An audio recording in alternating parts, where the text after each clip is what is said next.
శుభములు తెలుపుతూ ఉన్నాను.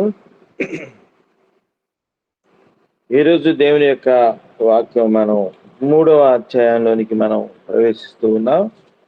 ఎంతవరకు మనం చూచాము. బోయజు పొలమును చూచినటువంటి లేదా పొలమును చేరినటువంటి రూతు. పొలము అనగా మనం అక్కడ సరి అయినటువంటి సహవాసము, సరి అయినటువంటి క్రమము ఇవన్నీ మనం చూడగలిగాం. అక్కడ రూతు యొక్క సాక్ష్యాన్ని మెచ్చుకున్నటువంటి బోయజును కూడా మనం గమనించాం. క్రైస్తవ జీవితంలో సహవాసము, సాక్ష్యము, గుర్తింపు అనేవి చాలా ప్రాముఖ్యమైన అంశాలు అని మనం 2వ అధ్యాయంలో మనం గమనించాం, నేర్చుకున్నాం. అయితే ఈరోజు 3వ అధ్యాయంలో దానికి తగినటువంటి ఫలితాన్ని మనం చూడబోతూ ఉన్నాము. ఆ సాక్ష్యానికి, సత్ప్రవర్తనకు, మంచి సహవాసమునకు వచ్చే ఫలితము, తగిన గుర్తింపు, వీటన్నిటి యొక్క ఫలితంగా విడుదల అనేటువంటి మాట 3వ అధ్యాయంలో మనం చూడబోతూ ఉన్నాం. అయితే 3వ అధ్యాయంలో ఇప్పుడు మనం ధ్యానించబోయేటువంటి విషయాలు కొంచెం కష్టంగా ఉంటాయి. అయితే అవి చాలా ఆత్మీయమైనటువంటి, శ్రేష్టమైనటువంటి విషయం అని గుర్తిరగాలి. ఇది ఆత్మీయమైనటువంటి వివరణ క్రింద మనం ఆలోచించగలిగితే మనం చాలా మేలు పొందుతాం. కనుక 3వ అధ్యాయంలో మొదటి వచనము అత్తగారు చెప్తూ ఉన్నారు, నయోమి, నా కుమారి, నీకు మేలు కలుగునట్లు నేను నీ కొరకు విశ్రాంతి విచారింపవలసిన దానను కదా. కనుక ఆమె నయోమి తన కోడల యొక్క మేలు కోరినదిగా ఇక్కడ మనకు కనపడుతూ ఉంది. నయోమి కోరే మేలు ఏంటి, రూతుకు కావాల్సిన మేలు ఏంటి అనేది ఇక్కడ మనం గమనిస్తే ఇది దేవుడు దాచిపెట్టినటువంటి మేలు. రూతు కొరకు దేవుడు భద్రపరిచినటువంటి మేలు అని మనం చెప్పగలం. అదేంటో మనం చూద్దాం. ఎవని పనికెత్తల యొద్ద నీవు ఉంటివో ఆ బోయజు మనకు బంధువుడు. బంధువు అనేటువంటి పదాన్ని మనం గుర్తెరగాలి. ఈ లోకంలో శారీరక సంబంధమైన బంధువులు అనేకమంది ఉంటారు, ఆత్మ సంబంధమైనటువంటి బంధువులు ఉంటారు. ఇక్కడ ప్రాముఖ్యమైనటువంటి విషయము ఆత్మ సంబంధమైనటువంటి బంధువులు. అందరికంటే మించిన ఆత్మీయ బంధువు మన రక్షకుడు, మన విమోచకుడు, మన ప్రియ ప్రభు అని గుర్తుపెట్టుకోవాలి. లోకంలో మనం వింటూ ఉంటాం, ఎక్కడైతే స్వీట్ ఉంటుందో అక్కడ ఈగలు వస్తాయి అని. ఎక్కడైతే సంపద ఉంటుందో, ఎక్కడైతే ఇతరుల కొరకు ప్రయోజనకరమైనది ఉంటుందో అక్కడికి అందరూ వస్తారు. ఎక్కడైతే పవర్ ఉంటుందో అక్కడ అందరూ గుమిగూడతారు. వాడు ఓడిపోయాడు అనుకో, ఒక్కడుండరు అక్కడ. మనం చూస్తూనే ఉన్నాం. కనుక ముఖ్యంగా మనం ఉన్నటువంటి ఈ యొక్క దినాలు చాలా భయంకరమైనటువంటి దినాలు. వాక్యం వింటున్నటువంటి మీరు అల్లూరులో, ఆ ప్రాంతంలో ప్రపంచం యొక్క పోకడలు అంతగా లేనటువంటి, ఒకవేళ సమాజంలో ఉన్నారు కాబట్టి మీకు కొద్దో గొప్ప తెలుసుంటుంది, కానీ బయటికి వెళ్ళి మనం చూసినట్లయితే డబ్బు డబ్బు డబ్బు, ఇంకా ఎంత సంపాదిద్దాం. ఆశ్చర్యం వేస్తుంది మనుషుల యొక్క ప్రవర్తన. ప్రతిదీ కూడా డబ్బే. ఆ డబ్బుని ఎలా సంపాదించాలి, ఎన్ని అక్రమాలలో సంపాదించాలి, ఎన్ని షార్ట్ కట్ మెథడ్స్లో సంపాదించాలి అనేటువంటి విషయాన్ని ప్రజలు పరిగెడుతూ ఉంటే చూచి అయ్యో అనిపిస్తుంది. కనుక ఇక్కడ మనం శరీర సంబంధమైన బంధువులు వారు స్వప్రయోజనమును ఆశించువారు, వారి యొక్క ప్రయోజనమును ఆశించువారు. ఆత్మ సంబంధమైన బంధువులు ఆ వ్యక్తి యొక్క లేదా మన యొక్క ప్రయోజనమును, క్షేమమును ఆలోచించేటువంటి వారు. వీరందరికంటే మరి ముఖ్యమైనటువంటి ఆత్మీయ బంధువు మన ప్రభు. మనతో నడుచువాడు, మనల్ని దృష్టించువాడు, మనల్ని కాపాడువాడు, మనల్ని పోషించువాడు, మనల్ని నడిపించువాడు. ఇలాగా మనం ఆయన యొద్ద నుంచి ఎన్ని మేలులు మనం పొందుకుంటామో, మనల్ని విమోచించే విమోచకుడు, విడుదల ఉన్నది ఆయనలో. ఇవన్నీ కూడాను ఆయన యొద్ద నుంచి మనం పొందుకునేటువంటి ప్రయోజనాలు. అయితే ఈరోజు రూతు విడుదల కొరకు ఆయన యొద్దకు నడిపించబడుతోంది. అదే నయోమి చేసేటువంటి మేలు. రూతు ఇంతవరకు మానసికంగా విశ్రాంతి లేనిదై ఉంటూ ఉన్నది. ఎంతో ఆందోళన ఉండవచ్చు. ఎందుకంటే నయోమి భాషలో నీకు విశ్రాంతిని ఆలోచించవలసిన దానిని కదా అనేటువంటి మాట ఇక్కడ మనం, విశ్రాంతిని విచారింపవలసిన దానిని కదా అనేటువంటి మాట ఇక్కడ మనం గమనిస్తూ ఉన్నాం. విశ్రాంతి, తను పొందిన నష్టం, తను పోగొట్టుకున్న జీవితం, ఇవన్నీ కూడా ఆలోచన చేస్తూ ఉంటే, తను ఒంటరితనం, ఇవన్నీ చూస్తూ ఉంటే ఆమె ఖచ్చితంగా ఎంతో ఆందోళనకరమైనటువంటి పరిస్థితిలో ఉన్నట్లుగా నయోమి చూచింది. కాబట్టి ఆ పదం వచ్చింది, విశ్రాంతి, రెస్ట్. ఈరోజు మానవునికి రెస్ట్లెస్, నిజంగా కూడా విశ్రాంతి లేనటువంటి జీవితాలు. విశ్రాంతిలో ఎంత విలువ ఉంటుందో, ఏ బాధలు లేకుండా, ఎలాంటి ఆలోచన లేకుండా మనం ప్రశాంతంగా కూర్చుంటే అందులో మనం పొందేటువంటి కంఫర్ట్ ఎంత శ్రేష్టమైందో ఆలోచన చేశారా? చాలాసార్లు మనం అలా కూర్చొని ఉంటాం, ఏ పని లేకుండా. అది విశ్రాంతి అనుకుంటే తప్పు.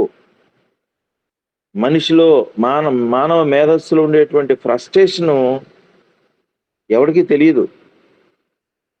కనుక మానసికమైనటువంటి విశ్రాంతి. ఇక్కడ విశ్రాంతిని మరి రూతు పొందుకోబోతుంది. నయోమి అందుకొరకు రూతును నడిపిస్తూ ఉంది. అయితే ఎవని పనికెత్తల యొద్ద నీవు ఉంటివో ఆ బోయజు మనకు బంధువుడు, ఇదిగో ఈ రాత్రి అతడు కళ్ళమున ఎవరు తూర్పారా పట్టుకోవచ్చున్నాడు. ఇంకొక మాట, రాత్రి కళ్ళము. రాత్రి సమయంలో ఏంటి, ఆయన యొద్దకు నడిపించే పరిస్థితి ఏంటి అనేటువంటి ఆలోచనను ఒక్కసారి ఆత్మీయంగా మనం అర్థం చేసుకుంటే, కళ్ళము అనేటువంటి మాట, it is the public place. కళ్ళము అనేటువంటి మాట వారు దొల్లగొట్టినటువంటి ధాన్యాలను వేరుపరిచి, అంటే పొట్టు, రాళ్ళు, రకరకాల వాటి నుంచి వేరుపరిచి ప్యూర్గా ఉండేటువంటి ధాన్యాన్ని సపరేట్ చేస్తారు. అక్కడ కుప్పలు పోస్తారు. అక్కడ వాళ్ళందరూ కూడా పడుకుంటారు. అక్కడ ఒంటరిగా కాదు, అక్కడ ప్రజలున్నారు. ఈ భాగాన్ని మనం కిందకి చదువుతూ పోతే అక్కడ జనులు ఉన్నట్టుగా, పనివారు ఉన్నట్టుగా మనకు అర్థమవుతుంది. కనుక ఇక్కడ కళ్ళము అనేది it is the public place. Boaz ఒంటరిగా ఉన్నటువంటి ప్రాంతం అని కాదు. ఒంటరిగా ఉన్న బోయజు యొద్దకు ఆమె రూతును నడిపించడం అని కాదు. ఆ కళ్ళము అనగా అక్కడ వేరుపరచునది, అసలైనటువంటి ధాన్యమును ప్రత్యేకించున్నది కళ్ళము. అలా చేయునది కళ్ళము, పొట్టును సెపరేట్ చేయనది ఆ ప్రాంతము. ఇలాగా మనం అక్కడ విషయాల్ని ధ్యానించవచ్చు. ఇక్కడ బోయజు ఉన్నాడు. బోయజు దగ్గరికి రూతు ఎందుకు వెళుతూ ఉందనంటే విడుదల కొరకు. బహుశా భర్తను పోగొట్టుకున్న వైధవ్యము, మోయాబీరాలైనటువంటి ఆ పౌరస్థితి, దానంతటిని కూడాను విడుదల పొందుకునేటట్లుగా బోయజును సమీపిస్తూ ఉన్నది. విమోచకుని సమీపిస్తున్నటువంటి ఒక పాపి లేదా నూతనమైన విశ్వాసి అని ఇక్కడ మనం చూడాలి.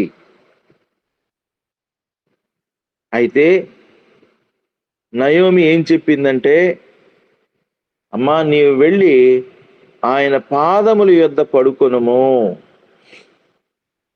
తగ్గింపు స్థితి.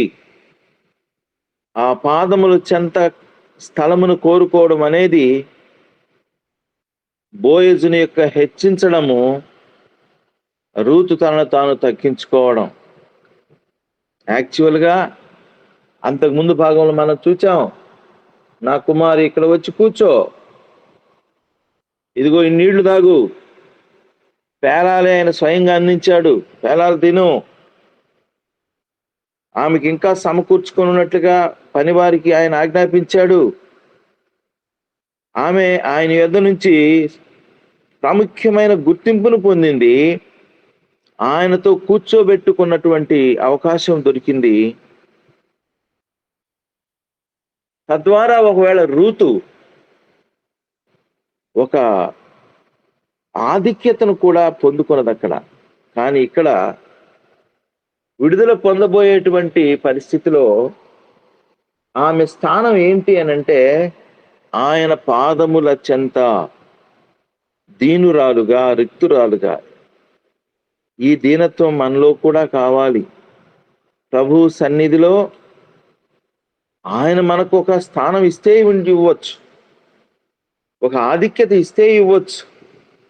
అంత మాత్రమున మనం అతిశయించకూడదు. మనం తగ్గించుకునే కొలది, దీనులమయ్యే కొలది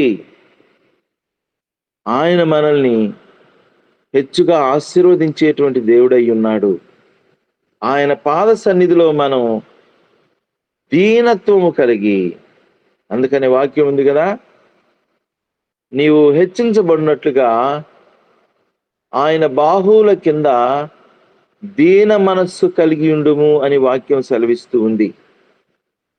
ఈరోజు దీన మనస్సు అంటే మనకు, ఆ దీనత్వము అంటే మనకు ఎక్కడ కనిపించదు. అందరూ కూడా ఆధిక్యత కోరుకునే వాళ్ళే, అతిశయించే వాళ్ళే. ఒక వ్యక్తిని చూచినప్పుడు అతనిలో మనకు ఏం కనపడుతూ ఉంది, మనలో నుంచి ఏం బయటికి వెళుతూ ఉంది, ఈ యొక్క ఆత్మీయమైన పరిశీలన అవసరం. యేసు ప్రభు దీనుడిగా ఈ లోకానికి వచ్చాడు, గుర్తుపెట్టుకోవాలి.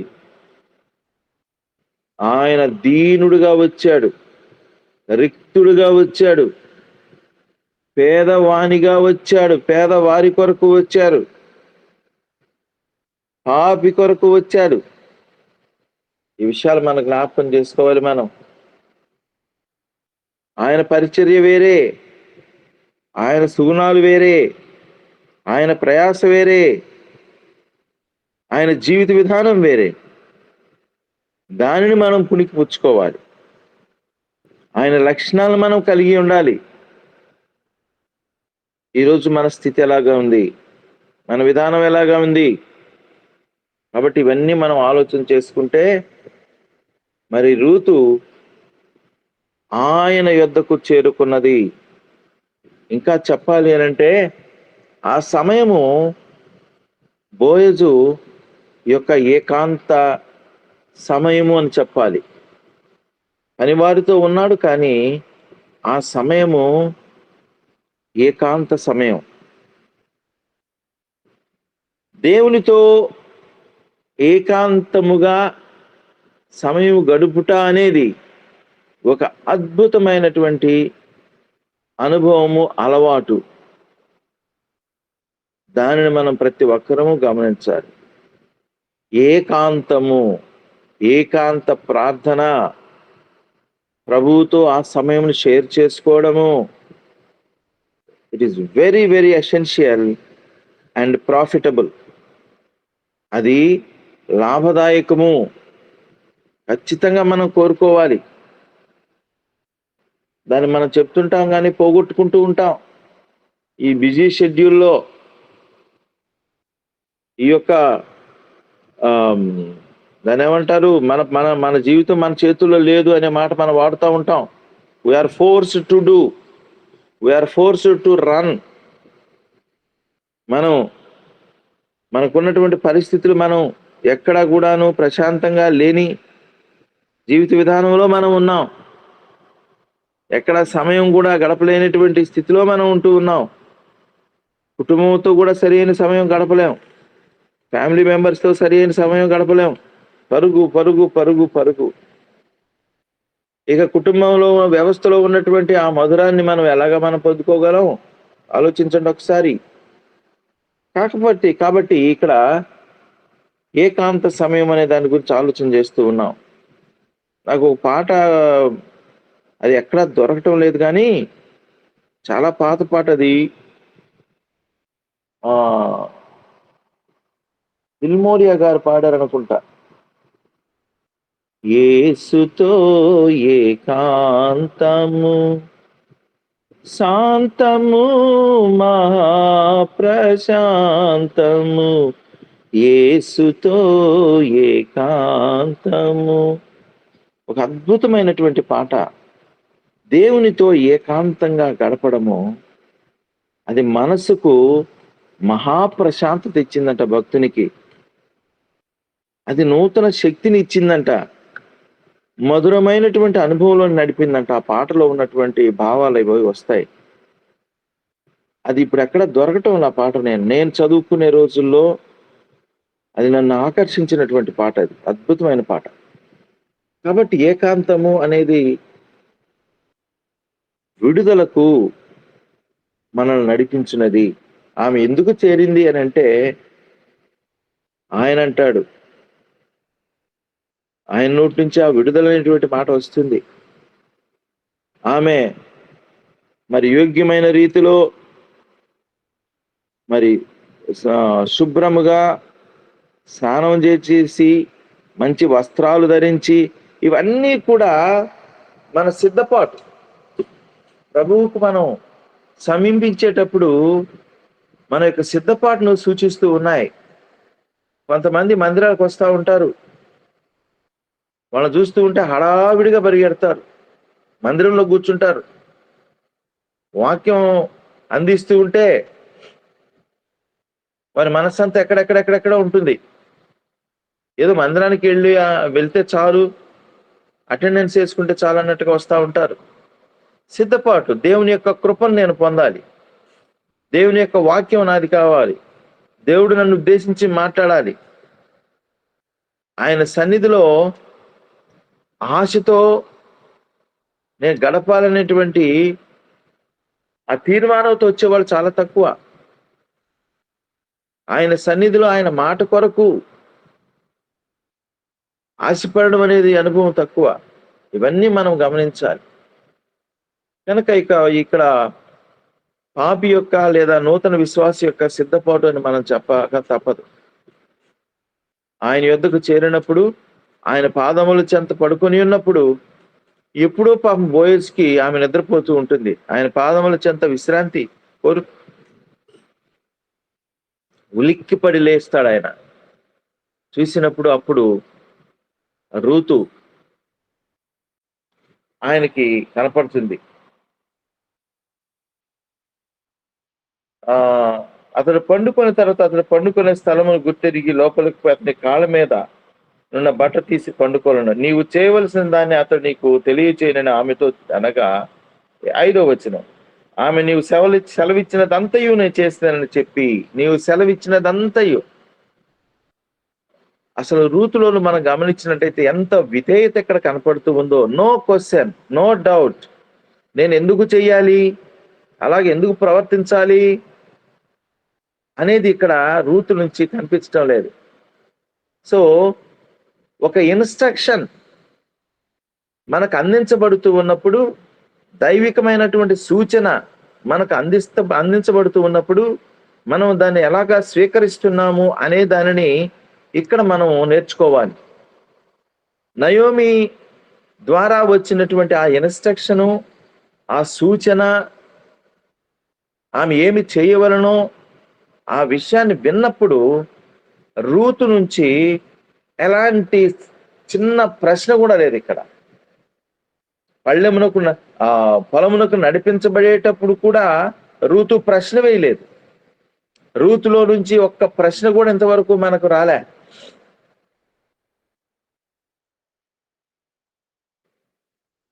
తిరస్కారమైన బుద్ధి రూతులో లేదు, ఎదురాడే మనసు లేదు, ఎందుకు చెయ్యాలి అనేటువంటిది లేదు, అనుమానం, అవిశ్వాసము, ఇవన్నీ కూడా రూతు యొక్క క్యారెక్టర్లో మనకు కనిపించడం లేదు. ఆ స్వచ్ఛత మనం ఇక్కడ చూస్తూ ఉన్నాం. కనుక తన అత్తగారు చెప్పినటువంటి మాటకి ఆమె, నీవు చెప్పినదంతయు నేను చేస్తాను. కనుక దేవుని యొక్క బోధ మనం లక్ష్యం ఉంచి ఆ బోధకు మనం ఎలాగా రెస్పాండ్ అవుతూ ఉన్నాం, పవిత్రమైన ఆత్మీయ సూచనలకు మనం ఎలాగా రెస్పాండ్ అవుతూ ఉన్నాం, విడుదల పొందవలసినటువంటి మన యొక్క యాటిట్యూడ్ ఎలాగా ఉంది అనేది ఒక ఆత్మీయ పరిశీలనలో మనం ఇక్కడ మనం చూడవచ్చు. మనల్ని మనం పరిశీలించుకోవచ్చు, మనల్ని మనం సిద్ధపడవచ్చు. మనం క్రైస్తవులంగా ఉన్నాం కానీ, విశ్వాసులంగా ఉన్నాం కానీ, దేవుని యొక్క సన్నిధిలో నిలబడుతున్నాం కానీ, బట్ ఏ విధమైనటువంటి ఆలోచనలు, ఎలాంటి తిరస్కార బుద్ధి మనలో ఉన్నది, ఎలాంటి క్వశ్చనింగ్ మైండ్ మనలో ఉంది, ఆ సాత్వికత ఎందుకని లేదు, ఆ విధేయత ఎందుకు లేదు, ఆ వినయం ఎందుకు లేదు, ఇవన్నీ కూడాను మనం గమనించినప్పుడు మన యొక్క శారీరక దౌర్బల్యము లేదా శారీరక స్వభావము అది ఎంత ప్రభావం చూపుతూ ఉందో మన ఆత్మీయ జీవితం మీద ఒక దుష్ప్రభావాన్ని చూపుతూ ఉంది అని మనం గ్రహించగలం. కనుక ఇక్కడ మనం ఉండవలసినటువంటి విధానం, అనుసరించవలసినటువంటి పద్ధతి, ఆ దీనత్వము, ఆ విధేయత మనకి ఇక్కడ కనపడుతూ ఉన్నది. కాబట్టి వాళ్ళ యొక్క ఆచారంలో విడుదల అనేది చాలా ప్రాముఖ్యమైనటువంటిది. కనుక మన యొక్క జీవితంలో విడుదల, మన పాత జీవితము నుంచి విడుదల, నూతన గుర్తింపు, నూతనమైనటువంటి జీవితం, దీనిని దత్తత అంటారు. ఎవరైనా తల్లిదండ్రులు పిల్లలు లేనటువంటి వారు చేసేటువంటి పని ఏంటంటే, ఎక్కడి నుంచి ఒక అబ్బాయినో ఒక అమ్మాయినో పాపనో బాబునో తీసుకొని వారు దత్తత తీసుకుంటారు. ఆ దత్తతకి ఏంటి, అసలు నీవు మునుపు నీ జీవితానికి సంబంధించిన వ్యక్తి కాదు, నీవు పుట్టినటువంటి వారితోనూ, పుట్టిన స్థానముతోనూ, స్థితితోనూ, ఆ వంశముతోనూ నీకు ఎలాంటి సంబంధం లేదు. ఇక నీవు ఈ నూతనమైన గృహమునకు, ఆ వంశానికి, ఆ పౌరసత్వానికి చెందినవాడవు, ఆ ఆస్తికి వారసుడవు, ఆ అధికారమునకు వారసుడవు అని లీగల్ గా ధృవీకరించబడేటువంటి కార్యక్రమమే దత్తత స్వీకార పద్ధతి. కనుక ఇప్పుడు దేవుడు మనల్ని అలాంటి ఆధిక్యతలోనికి ఇచ్చాడు. ఇక నీవు నీ పూర్వపు స్థితి, పూర్వపు స్వభావం, వాటన్నిటి నుంచి నువ్వు విడుదల పొందాలి. నువ్వు అవన్నీ కూడా ఇంక జ్ఞాపకం చేసుకోకూడదు. You have no right. ఇదిగో నూతన జీవం, నూతన జీవితం, నూతన ఉజ్జీవం, నూతన రాజ్యం, నూతన స్వభావము, నూతన స్వభావము నీకు ఇస్తా అన్నాడు దేవుడు. కనుక ఇవన్నీ కూడా నూతన జన్మ ద్వారా మనము పొందుకునేటువంటి ఆధిక్యతలు. బోర్న్ అగైన్ అంటా ఉంటాం ఇంగ్లీష్ లో. రక్షించబడిన తర్వాత బాప్తిస్మము అనేది ఆ నూతన జన్మకు సూచనగా ఉన్నది, గుర్తుగా ఉన్నది. అది మనం గమనించాల్సింది. ఆ నూతన జన్మ అనుభవం లేకుండా బాప్తిసం తీసుకుంటే అందువల్ల ప్రయోజనం లేదు. నూతన జీవితం. రూతు ఇలాంటి అద్భుతమైన జీవితంలోనికి నడిపించబడబోతూ ఉన్నది. కనుక ఆమె, ఆ రూతు తన అత్త చేసినదంతయు చేసింది. ఇక్కడ పోయి తన అత్త ఆజ్ఞాపించినదంతయు చేసెను. బోయజు మనసున సంతోషించినట్లు అన్నపానములు పుచ్చుకొని లోపలికి పోయి ధాన్యపు కుప్ప యొద్ద పండుకొనినప్పుడు ఆమె మెల్లగా పోయి అతని కాళ్ళ మీద ఉన్న బట్ట తీసి పండుకొనెను. మధ్యరాత్రి యందు అతడు ఉలిక్కిపడి తిరిగి చూచినప్పుడు ఒక స్త్రీ అతని కాళ్ళ యొద్ద పండుకొని ఉండెను. అతడు, నీవెవరని అడుగగా ఆమె, నేను రూతు అను నీ దాసురాలిని. నీవు నాకు సమీప బంధుడవు గనుక నీ దాసురాలి మీద నీ కొంగు కప్పుమనగా. చూడండి, ఆ నయోమి చెప్పినటువంటి మాట, మనకు సమీప బంధువు అంటానే ఈమె చెప్తూ ఉంది. బంధుత్వంలోనికి వచ్చేసింది. మీరు మాకు సమీప బంధువుడు అని జ్ఞాపకం చేస్తూ ఉంది. నీవెవరు అనే ప్రశ్నకి ఆమె చెప్పే సమాధానం, అయ్యా నీ బంధుత్వంలోనికి నేను వచ్చాను, నీ విడుదలకు కొరకు నేను వచ్చాను, నా బంధుడవు నీవే అని ఆమె అటెస్ట్ చేస్తూ ఉంది. నేను రూతు అను నీ దాసురాల్ని, నీవు నాకు సమీప బంధుడవు గనక నీ దాసురాల మీద నీ కొంగు కప్పు మనగా. ఆశ్రయము. ఇక్కడ అతడు, నా కుమారి, యెహోవా చేత నీవు దీవెన నొందినదాను. బోయజు ఎంత సద్భక్తి కలిగిన వాడు అంటే, ఆయన మాటలో వచ్చే ముందు ఆశీర్వచనంలో మొదటి మాట ఏంటంటే యెహోవా.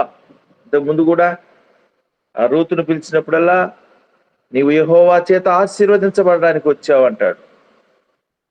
బోయజు యొక్క క్యారెక్టర్ ఏదో ఒక స్త్రీని ఆదరించేటువంటి ఒక మామూలు వ్యక్తి అని మాత్రం చూడకండి.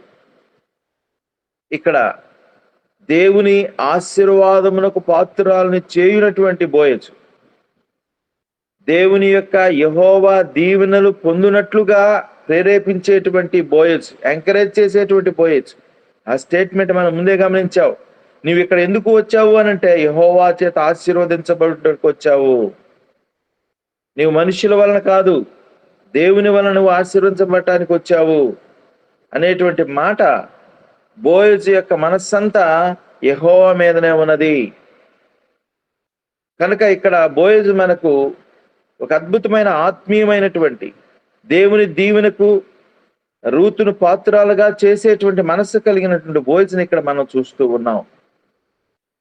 అందుకనే యేసు ప్రభువుని గురించి మనం ఆలోచన చేసినప్పుడు, ఆయన ఎప్పుడు కూడా తండ్రి నామాన్ని గణపరిచే విధంగా, తండ్రి నామాన్ని మహింపరిచే విధంగా, తండ్రి చిత్తమును నెరవేర్చేటువంటి విధంగా ఆయన మాట్లాడతాడు. నేను నా తండ్రి చిత్తమును నెరవేర్చక ఈ యొక్క లోకమునకు నేను వచ్చి ఉన్నాను అంటాడు ఆయన. తండ్రి యొక్క చిత్తము నెరవేర్చేటువంటి యేసు ప్రభు, దేవుని యొక్క ఏర్పాటును గుర్తించి కొనసాగించేటువంటి బోయజు ఇక్కడ మనం కనపడుతూ ఉన్నాడు. ఇక్కడ అతడు, నా కుమారి, యెహోవా చేత నీవు దీవెన నొందిన దానవు. అయిపోయింది. దీవెన నొందేశావు, దీవెన నొందినట్లుగా పిలువబడ్డావు, ఆ పిలుపుకు స్పందించావు, ఆ పిలుపు తగినట్లుగా నీవు ప్రవర్తించావు. నీ యొక్క నీ యొక్క నడవడిలో, నీ ప్రవర్తనలో ఆ విధమైనటువంటి భక్తిని నేను చూశాను, ఆ దీనత్వాన్ని చూశాను, సరి అయిన విధానాన్ని నేను చూశాను, నేను గమనించాను. నువ్వు గుర్తింపు పొందావు. నువ్వు ఎవరిని అనుసరించలేదు, ఎవరి వైపు చూడలేదు. నీ సాక్ష్యం చాలా అద్భుతం.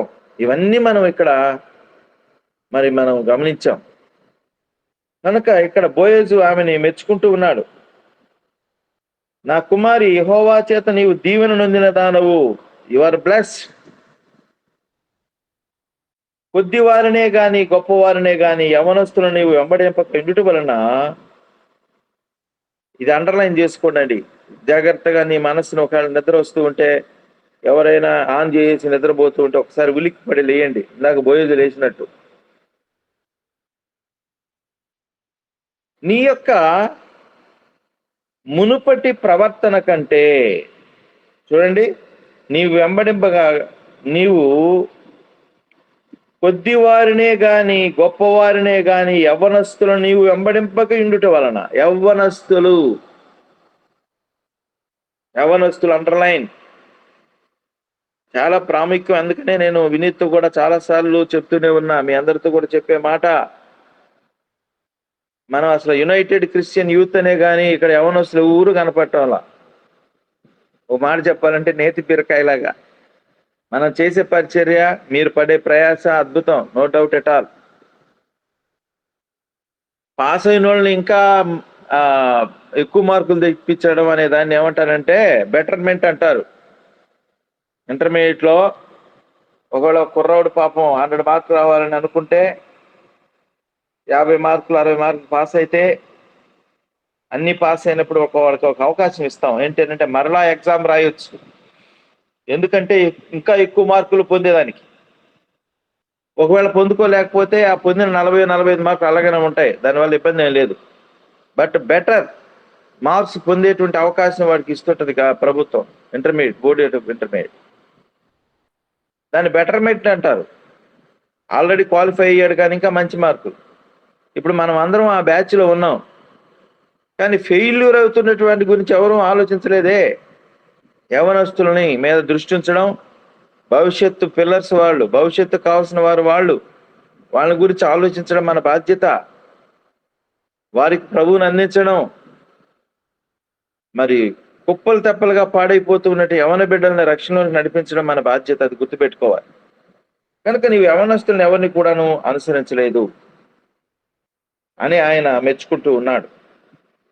దేవుని చిత్తమైతే ఈ వాక్యాన్ని మరలా మనం కంటిన్యూ చేద్దాం, ఎందుకంటే సమయం అయిపోయింది కాబట్టి ఈ దినం మనం 9వ వచనం వరకు మనం చూచుకోగలిగాం.